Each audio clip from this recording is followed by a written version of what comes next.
امریکہ اور ایران کی یہ لڑائی پورے خطے میں پھیل گئی ہے۔ مشرق وسطیٰ کے تمام ممالک اس کی زد میں ہیں۔ یمن کے حوثیوں نے سعودی عرب کے ایئرپورٹ پہ حملہ کیا ہے، جبکہ یمنی بندرگاہ میں بھارتی پرچم والے بحری جہاز سمندر میں غرق کر دیا گیا ہے، جس میں 14 افراد کو ریسکیو کر لیا گیا ہے۔ یمن اور سعودی عرب کے مابین شدید کشیدگی جاری ہے۔ کشیدگی کے اس عالم میں باب المندب کی جو ناکہ بندی کی گئی ہے، پاکستان کے پرچم والے 2 جہاز سعودی عرب سے خام تیل لے کر کامیابی سے نکل گئے ہیں۔ امریکہ اور ایران کے مابین مذاکرات کی مثبت خبریں آ رہی ہیں۔ ایران انکار کر رہا ہے، جبکہ امریکہ پر امید ہے۔ ان مذاکرات کو لے کے پاکستان کو بھی مثبت اشارے ملے ہیں۔ ابنائے ہرمز کو لے کے ان تمام خبروں پہ تفصیل سے بات کرنے کے لیے دوستوں سے گزارش ہے کہ جن دوستوں نے ہمارے چینل کو سبسکرائب نہیں کیا، اگر انہیں ہماری ویڈیو پسند آتی ہے تو کائنڈلی ضرور سبسکرائب کیجئے گا، اور جن دوستوں نے سبسکرائب کیا ہوا ہے ان سے گزارش ہے کہ ایک تو بیل کا آئیکن پریس کیجئے گا تاکہ ہماری روزانہ کی ویڈیو آپ کو مل سکے، اور ساتھ ہی لائک ضرور کیجئے گا اور اپنے قیمتی آراء سے کمنٹ سیکشن میں ہمیں ضرور آگاہ کریں۔ بسم اللہ الرحمن الرحیم۔ 5 اگست 2026 بدھ کا دن ہے۔ ایران نے ناظرین 40 سال سے پابندیوں کے دوران اپنی تیاری، اپنا ہوم ورک مکمل طور پہ کر لیا تھا۔ ان کو اندازہ تھا کہ امریکہ نے ہر مشکل وقت میں اسرائیل کا ساتھ دینا ہے، اور اسرائیل کے بقا کے لیے اور ان کی حفاظت کے لیے جتنے بھی عرب ممالک میں اڈے ہیں یہ اسرائیل کی بقا کے لیے بنائے گئے۔ ایران کو پتہ تھا کہ یہ اڈے یہاں پہ بنائے جائیں گے اور بقا انہی کی ہے، اور اسرائیل کی خواہش پہ کسی بھی ٹائم ہم پہ حملہ ہو سکتا ہے، ہمیں راستے سے صاف کیا جا سکتا ہے۔ وہی ہوا، وہی خواہش کو پورا کیا جا رہا ہے، مگر امریکہ سے مس کیلکولیشن ہو گئی ہے۔ ایران کی بھرپور تیاری تھی۔ ایران نے لمبی جنگ کی اور طویل جنگ کی تیاری کر رکھی تھی۔ عرب ممالک پہلے تو ایران کو ایویں کہ یہ گنتے بھی نہیں تھے کہ یہ کمزور پڑ گیا ہے، اتنا مقابلہ نہیں کر پائے گا۔ اب مکمل طور پہ عرب ممالک سکتے میں ہیں اور مشکلات کا شکار ہیں۔ امریکہ جو سپر پاور ہے وہ خود بھی اس مشکل میں پڑ گیا ہے۔ آج عالمی بساط پہ امریکہ کے جو سپر طاقت ہے، جو سپریمیسی ہے ان کی، وہ ٹوٹ گئی ہے۔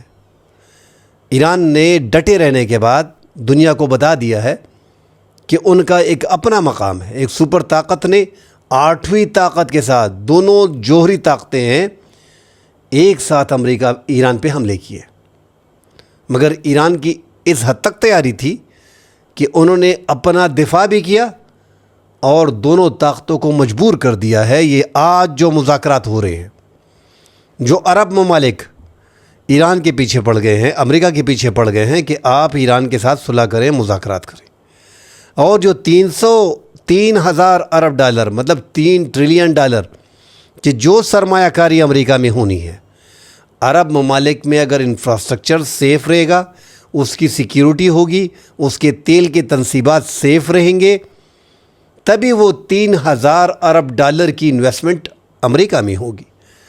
امریکہ اب ہر حال میں اتنی بڑی انویسٹمنٹ کو ہاتھ سے جانے تو نہیں دے گا۔ یہاں پہ چونکہ دنیا بھر میں ایک امریکہ کو لگتا ہے، امریکی صدر ٹرمپ کو، کہ میرے خلاف سازش کی جا رہی ہے، اور دنیا کو بتایا جا رہا ہے کہ وہ یہ جنگ ہار گیا۔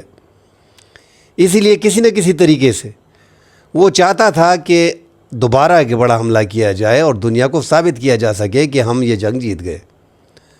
ادھر انٹرنیشنل میڈیا پہ 2 بین الاقوامی بڑی میڈیا پہ خبریں آ رہی ہیں، ساتھ ایک CNN کی جو بڑی رپورٹ ہے کہ جو انٹرسیپٹرز ہیں، جو فضائی دفاعی نظام ہے تھاڈ کا اور پیٹریاٹ کا، کل ابھی ہم نے اس پہ بات کی تھی، اور جو اب لیٹسٹ رپورٹ CNN کی آئی ہے کہ جو انٹرسیپٹر ہیں وہ 80% استعمال ہو چکے ہیں۔ اب 80% تھاڈ کے استعمال ہو چکے ہیں فضائی دفاعی نظام کے، اور ساتھ پیٹریاٹ کے 50% استعمال ہو چکے ہیں، اور ٹاماہاک میزائل جو ہیں وہ 50% استعمال ہو چکے ہیں۔ بڑی مشکلات آ رہی ہیں، اور کل آپ نے دیکھا بھی ایک بار پھر یوکرین کے صدر جو زیلنسکی نے کہا تھا کہ ہمارے پاس انٹرسیپٹر ختم ہو رہے ہیں، ہمیں مشکلات آ رہی ہیں۔ کل روس کا ایک بار پھر بڑا حملہ ہوا، اس میں بڑی تباہی ہوئی۔ 30 حملے دھماکے کیف میں دارالحکومت یوکرین میں وہ سنائی دیے گئے۔ بعد میں پتہ چلا کہ اس سے 14 افراد کی ہلاکت ہوئی ہے، 27 اس میں زخمی ہیں، اور جو 30 کے 30 39 بتایا جا رہا ہے اور 30 بتایا جا رہا ہے کہ جتنے بھی میزائل انہوں نے داغے، ایک میزائل کو بھی نہیں روکا جا سکا۔ وجہ کیا تھی؟ فضائی دفاعی نظام نہیں۔ وہ میں بار بار زور جو دیتا ہوں کہ ایران کا فضائی دفاعی نظام کمزور ہے، اس لیے مار کھا رہا ہے۔ 5 سال تک یوکرین جیسے چھوٹے ملک نے دنیا کی دوسری بڑی طاقت کا مقابلہ کیا۔ یہ بہت بڑی بات ہے، دوسری جنگ عظیم سے بھی زیادہ جا رہا ہے۔ لمبی جنگ تھی، مگر اب آگے اس کو خطرہ پیش آ رہا ہے۔ امریکہ یہاں پہ پھنس گیا ہے، سمجھ نہیں آ رہی۔ پورا یورپ جو یوکرین کی مدد کر رہا ہے، مگر جب ان کے پاس 2 فضائی نظام جو وہاں پہ دنیا کے بہترین نظام ہیں، تھاڈ اور پیٹریاٹ، جو یوکرین کی حفاظت کر رہے تھے، جو میزائل اور جیٹ وغیرہ آ رہے تھے، فائٹر جیٹ 5th جنریشن کے لڑاکا طیارے، رشیا کے سو 57 اور سو 35 4.5 جنریشن کی، اور جو ان کے میزائل ہیں اورشنک میزائل وغیرہ، جتنے بھی میزائل ہیں وہ مار رہے ہیں، اس سے وہ تباہی مچا رہے ہیں۔ اب روکنے والا کوئی نہیں ہے۔ اب یوکرین جو ہے وہ مشکل میں پھنس گیا ہے۔ یورپی ممالک زور دے رہے ہیں امریکہ پہ کہ ایران کی اس جنگ کو ختم کر کے یوکرین کی طرف توجہ دی جائے۔ آگے مشکلات آئیں گی اگر یوکرین کی ویسی بھی زمین تو جا رہی ہے۔ جس ملک کی 15 سے 20% زمین آج کے دور میں قبضہ کی گئی ہو، کیونکہ آج کل کے دور میں زمین قبضہ کرنا کسی ملک سے وہ آسان نہیں ہے۔ آج کل کی جدید الیکٹرانک وارفیئر ہے، اس میں آر پار ہوتا ہے، 200 300 400 کلومیٹر سے دور دشمن آپ کو ٹارگیٹ کرتا ہے۔ اگر امریکہ کے یہ فائٹر جیٹ بھی ہیں جو ہم کہتے ہیں کہ ایران کی فضائی حدود میں داخل ہوتے ہیں، وہ تو اپنی بدمعاشی کر رہے ہیں، ایران کو دکھا رہے ہیں، اس لیے ایران، ورنہ ان میں جو کیپیسٹی ہے، جو کیپیبلٹی ہے ان میں، وہ 400 کلومیٹر 350 کلومیٹر سے دور وہ وار کرتے ہیں، اور وہ اپنے نشانے کو برابر کرتے ہیں، اور ایک ساتھ 7 سے 8 نشانوں کو لاگ کر کے وار کرتے ہیں۔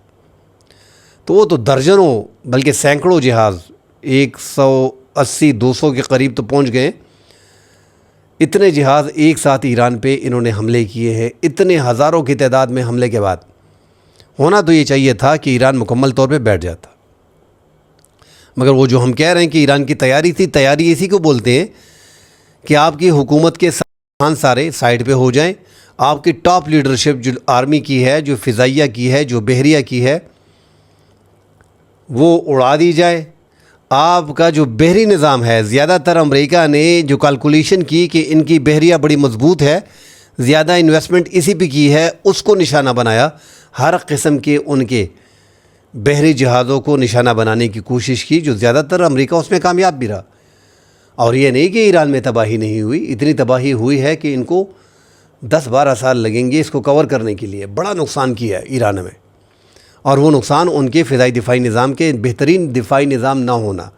باور اور سیاد وغیرہ سے مقابلہ بڑا مشکل ہے، صرف تہران میں اور مشہد میں اور 1-2 جگہ پہ لگا کے، وہ بھی 5th جنریشن کے فائٹر جیٹ کو نہیں گرا سکے۔ کتنے ہی دعوے کیے گئے کہ ہم نے گرا دیے، ہم نے یہ کر دیا، مگر ہم نے دیکھے نہیں۔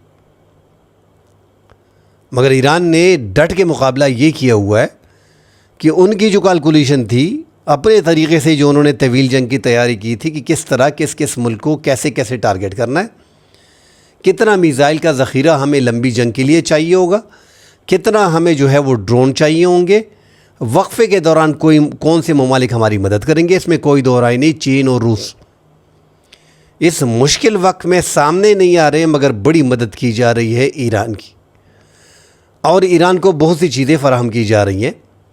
جو رائٹر نے خبریں دی تھی کہ جو وہ مین پیڈ تھے جو کندھے پہ رکھ کے وار کرتے ہیں اور ایئر ڈیفنس سسٹم ہوتے ہیں، کہ وہ 400 کے قریب فراہم کیے گئے ہیں، $700-600 ملین کے، وہ خبر تو چین نے مسترد کر دی ہے۔ مگر آگے دیکھیں گے کہ کیا، اگر بیان تو لوگ دیتے ہیں کہ ہم نے نہیں دیے، اگر وہ دیے تو پھر تو بڑی کامیابی ہوگی، پھر تو وہ امریکہ کے 5th جنریشن کے فائٹر جیٹ کی بھی مشکلات ہوں گی۔ اگر وہ نچلی پرواز کرتے ہیں تو وہ بیچ میں پھنسیں گے۔ مگر اب تک ایران نے وہ استعمال نہیں کیے، اس کا مطلب کہ وہ نہیں آئے، ان کو وہ نہیں ملے، مگر ایران نے جن ممالک کو ٹارگٹ کرنا تھا وہ ٹارگٹ کر رہا ہے۔ اور عرب ممالک میں امریکی فوجیوں کا مارا جانا یہ ایک بڑا نقصان ہے۔ 600 سے زائد فوجی زخمی، اور ان 600 میں ایسے فوجی بھی ہیں، زیادہ تر جو تعداد بتائی جا رہی ہے کہ 200-250 بیچ میں ایسے ہیں کہ جو مکمل اپاہج ہو گئے ہیں، اور 18 افراد کی تو وہ خود شناخت کر رہے ہیں۔ یہ ایران کے حملوں سے کہاں پہ مارے گئے ہیں؟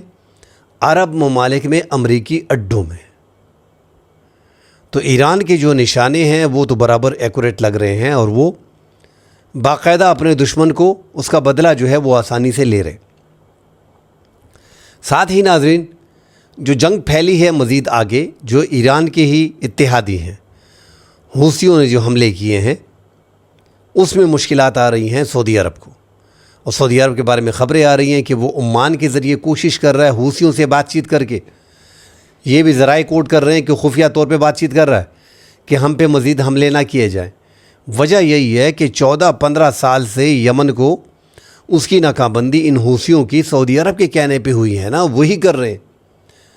جو 14-15 سال آپ اس سے لڑیں تو کیسے اس کو آپ 1-2 دن میں، مہینے میں ان کو ڈھیر کر دیں گے؟ جو کہا جا رہا ہے کہ اب ان کی مشکلات بڑھیں گی، اور 14 ممالک ایک ساتھ آ گئے ہیں اور انہوں نے اتحاد کر لیا ہے، بحری اتحاد کر لیا ہے۔ کیا بحری اتحاد کر لیا؟ آپ خود دیکھیں، ابنائے ہرمز پہ کون؟ دنیا کی سپر طاقت ہے نا امریکہ، 11 ان کے پاس دنیا کے بہترین سب سے بڑے بیڑے ہیں جو قلعہ نما ہیں۔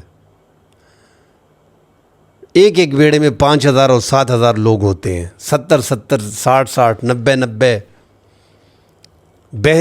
فائٹر جیٹ، اور اس میں ہیلی کاپٹرز ہوتے ہیں۔ ایک پوری فضائیہ ہوتی ہے ایک ملک کی، پورے چاروں اطراف سے خلیج عمان میں، عمان کے ساحل پہ، ایران کے قریب 2000 کلومیٹر قریب، 200 کلومیٹر قریب، اس کے باوجود لوہے کی دیوار پوری چاروں اطراف سے بلاکٹ کیا ہوا ہے ایران کا۔ کیا اس کے باوجود امریکہ ابنائے ہرمز کو کھلوا سکا؟ تو یہ جو 14 ممالک ہیں جن کی بحری طاقت بھی اتنی نہیں ہے، 45 ممالک کو بلایا گیا تھا جس میں امریکہ اور انڈیا سب تھے، مگر ان میں یہ ممالک جو پاکستان، مصر، ترکی، جبوتی، یہ پاکستان کی جو سعودی عرب کی جو اتحادی ممالک ہیں وہ سارے اکٹھے ہو گئے ہیں۔ تو ہمارے پاس تو وہ، اور نہ ترکی کے پاس، نہ پاکستان کے ساتھ، اور نہ مصر کے ساتھ، اور نہ خود سعودی عرب کے ساتھ وہ بحری طاقت موجود ہے جو امریکہ کے ساتھ ہے۔ پھر ان ممالک میں 14 ممالک میں جو سب سے بہترین ہے ترکی، پاکستان پھر بحریہ کے لحاظ سے، اور مصر تھوڑا بہت اچھے ہیں، مگر امریکہ کے برابر تو نہیں ہے نا۔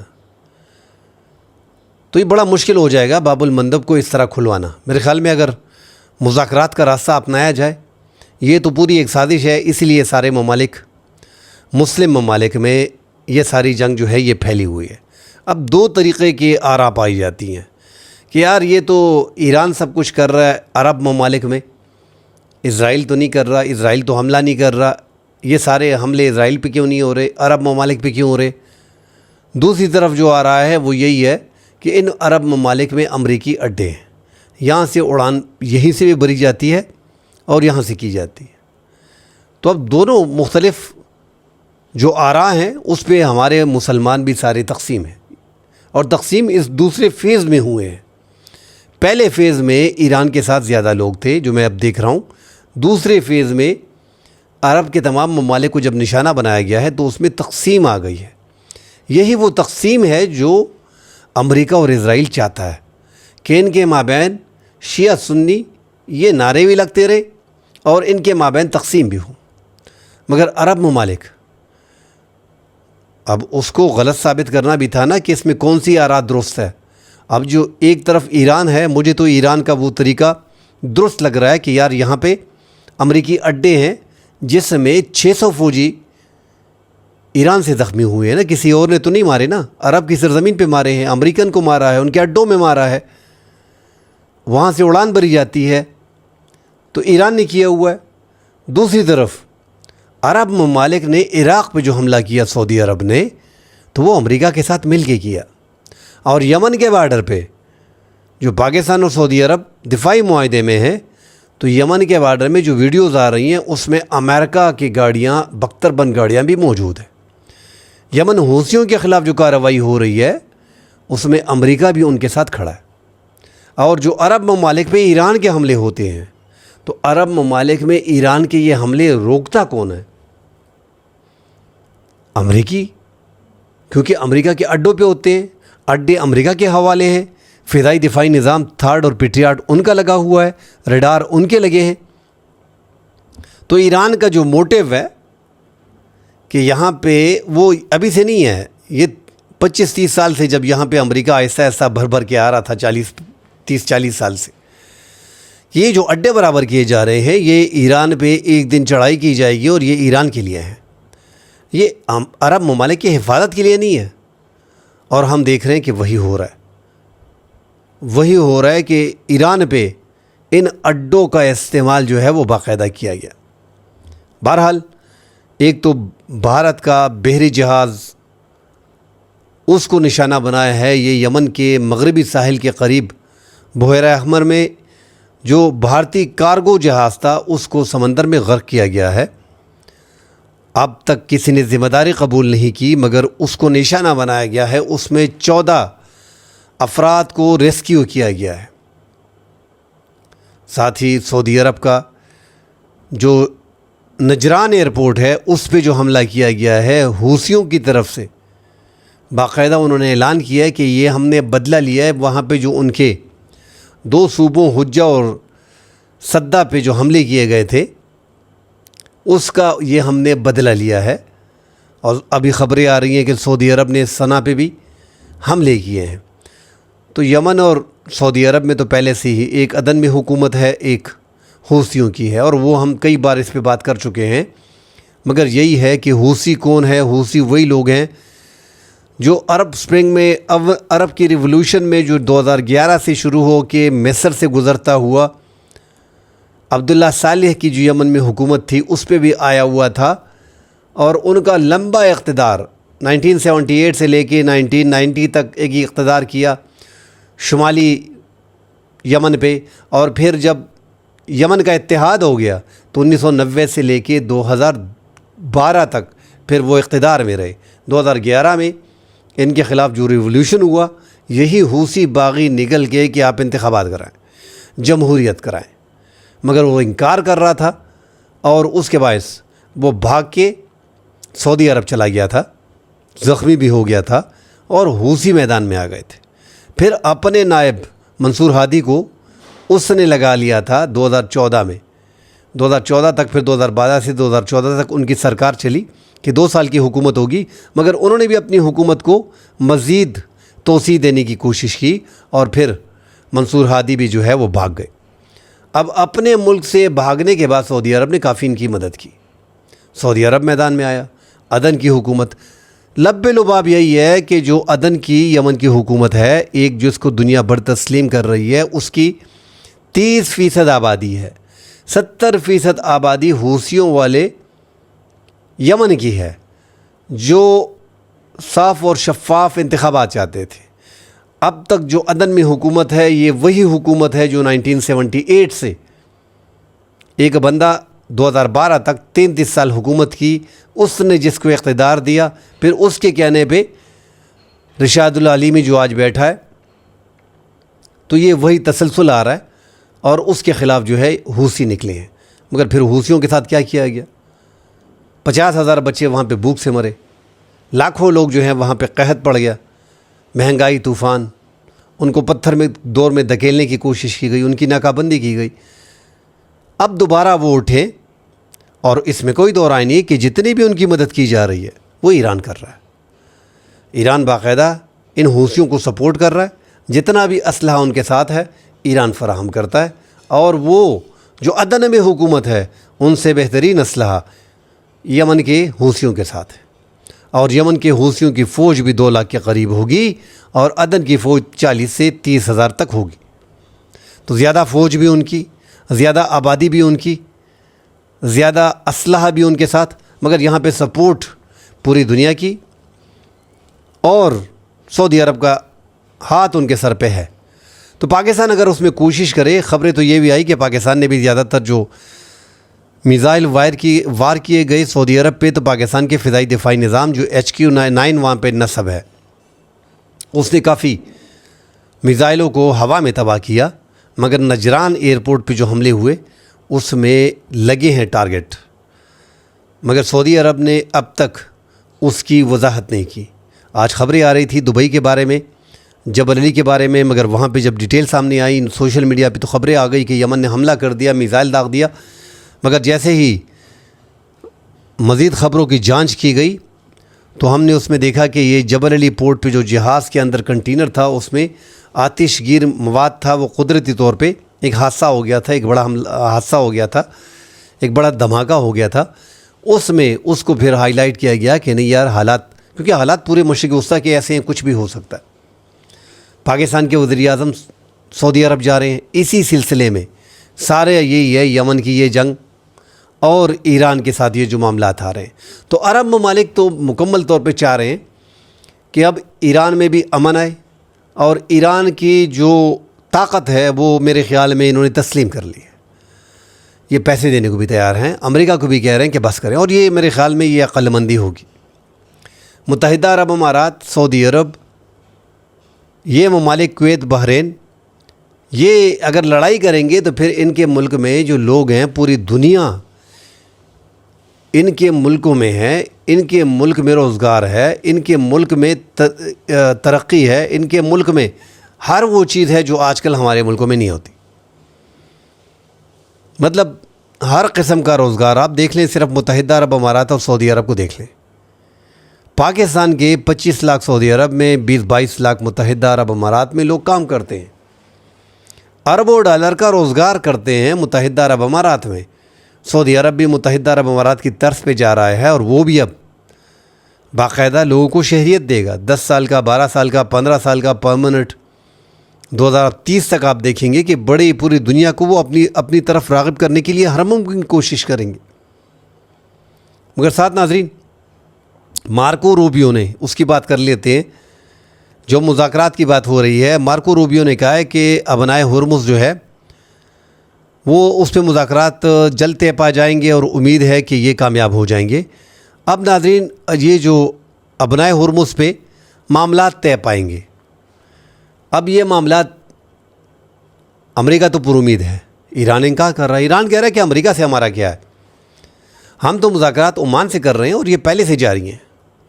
اب ابنائے ہرمز میں کرنا کیا ہے، یہ ساری باتیں اس سے جڑی ہیں، عمان سے. پہلے وہ یکساں پہ تیار نہیں تھا ایران.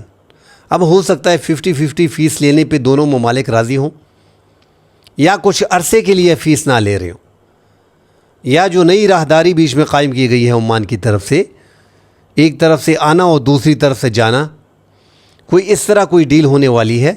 اگر ٹول ٹیکس لیا جاتا ہے آدھا آدھا، پھر بھی امریکہ کی ہار ہے. ایران ہر وہ قدم اٹھائے گا. دنیا کی نظریں اس پہ ہیں کہ اگر یہ مذاکرات ہوتے ہیں جو ابھی عمان اور ایران کے مابین ہے، جس پہ امریکہ اچھل کے کہہ رہا ہے کہ یہ کامیاب ہو رہے ہیں، اور ایران اوپنلی کہہ رہا ہے، کل قطر نے بھی کہہ دیا کہ آمنے سامنے کے مذاکرات ایران امریکہ سے کرنا ہی نہیں چاہ رہا. اب تک پاکستان نے کتنی کوشش کر لی، قطر نے کتنی کوشش کر لی، عمان نے کتنی کوشش کر لی. ایران اب تک امریکہ کے ساتھ ٹیبل پہ مذاکرات کے لیے تیار نہیں ہے. پاکستان کو اپنا میسج کنوے کر دیتا ہے، عمان کو اپنا میسج کنوے کر دیتا ہے، قطر کو اپنا میسج کنوے کر دیتا ہے، پھر ادھر سے جواب آتا ہے. تو یار یہ دیکھو، امریکہ کو صحیح راستے پہ لے کے آئے ہیں. اور جب ایران، اگر آج ایران دوبارہ بول دے کہ مذاکرات ہیں، بھاگے دوڑے آئیں گے. امریکہ حملے بھی کر رہا ہے وہاں پہ، ان کو جو رپورٹس آ رہی ہیں ان کے پاس اسلحے کی شارٹیج بھی آ رہی ہے. امریکہ تو صرف جنگوں پہ پوری دنیا میں چل رہا ہے، پیسے اس پہ کما رہا ہے. 900 ارب ڈالر کا، 895 ارب ڈالر کا ان کا بجٹ ہے دفاعی. ایران کا 8 سے 10 ارب ڈالر ہو گیا یار دفاعی بجٹ. ان پہ تو 40 سال سے پابندیاں تھیں. مگر ایران کا فائدہ اسی میں ہے کہ وہ کسی طریقے سے یہ مذاکرات کامیاب ہو تاکہ پوری دنیا میں مہنگائی بھی ختم ہو، اور ساتھ ہی ایران جو ہے وہ 40 سال سے جو پابندیاں برداشت کی، ان کے اثاثے کھلیں، ان سے پابندیاں ہٹیں، وہ دنیا میں اپنا تیل بیچے۔ اب ایران کو تھوڑا سوچنا پڑے گا، تھوڑی سی نرمی دکھانی پڑے گی۔ میرے خیال میں ان کا مزاج بڑا سخت ہے، بڑے ٹائٹ جا رہے ہیں۔ ساتھ ہی جو ان کے صدر کا پزشکیان کا ڈاکٹر مسعود پزشکیان کے استعفیٰ کی خبریں آ رہی تھیں، وہ بھی انہوں نے کہا تھا کہ میں ریزائن نہیں کروں گا۔ ان سے سوال کیا گیا تھا، انہوں نے مجتبیٰ ہامنائی کے ساتھ ملاقات کے لیے کہا ہوا تھا، اور خبریں آ رہی ہیں کہ ان کے ساتھ ان کی ملاقات ہو بھی گئی ہے۔ ساتھ پاسداران انقلاب کی بات کی جا رہی ہے کہ ان میں بھی کچھ گروپس ہیں، اختلافات سیاسی لوگوں کے اور اسٹیبلشمنٹ کے۔ جو پاکستان میں اسٹیبلشمنٹ ہے وہاں پہ بھی اپنی اسٹیبلشمنٹ ہے۔ علی آیت اللہ ہامنائی کے جانے کے بعد کچھ نہ کچھ تو وہاں پہ ہے سیاسی قائدین کے مابین اور پاسداران انقلاب کے مابین، اور جو پاور تھی وہ زیادہ تر شفٹ ہو گئی ہے پاسداران انقلاب کے پاس۔ اس لیے مشکلات آ رہی ہیں، مگر مجتبیٰ ہامنائی نے کہا تھا کہ ڈاکٹر مسعود پزشکیان ریزائن نہیں کریں گے اور میں اس سے مل لوں گا، اور پھر خبریں آئیں کہ وہ ان کی ملاقات ہوئی ہے اور ان کے تحفظات کو دور کیا گیا ہے۔ ڈاکٹر مسعود پزشکیان واحد آدمی ہے، وہ اور عباس عراقچی، جو کوشش کر رہے کہ اسلام آباد کا MOU جو ہے اس کے مطابق تمام تر چیزیں ہوں، اور جو پاکستان کو اشارے ملے ہیں کہ جو ابنائے ہرمز کو کھولنے کے لیے العربیہ نے بھی اس کو کوٹ کیا ہوا ہے کہ جو شک نمبر 5 ہے اس میں سیکیورٹی بنیادوں پہ، حفاظتی بنیادوں پہ یہ سب اس میں ڈالنے ہیں، اور تقریباً ایران اس پہ راضی ہے۔ ناظرین، مزید خبریں آئیں گی، اس پہ تفصیل سے بات کریں گے۔ فی الحال کے لیے اجازت دیجیے، اللہ حافظ۔